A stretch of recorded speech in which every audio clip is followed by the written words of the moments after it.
ಸರಿ ಬಿಡು ಮತ್ತೆ ನಾನು ಇಲ್ಲಿ ಸ್ಟುಡಿಯೋ ತಗೊಂಡೆ ತಗೊಳ್ಳಿ ಆಮೇಲೆ ಮಾಡ್ತೀನಿ. ಒಂದು ಸಾರಿ ನನ್ನ ನೀವು ಕ್ಷಮಿಸು, ಈ ಒಂದು ಸಾರಿ ನನ್ನ ಮೇಲೆ ಕೃಪೆ ತೋರಿಸು.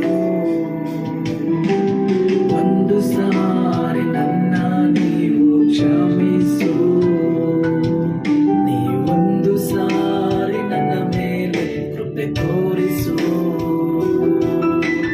ನಾನು ಪಾಪಿಯೇ, ನಾನು ದ್ರೋಹಿಯೇ, ನಾನು ಪಾಪಿಯೇ, ನಾನು ದ್ರೋಹಿಯೇ. ಅಪ್ಪ ಎಂದು ಕರೆಯಲು ಯೋಗ್ಯತೆ ಇಲ್ಲದವ ನಾನು, ನಿನ್ನ ಅಪ್ಪ ಎಂದು ಕರೆಯಲು ಯೋಗ್ಯತೆ ಇಲ್ಲದವ ನಾನು.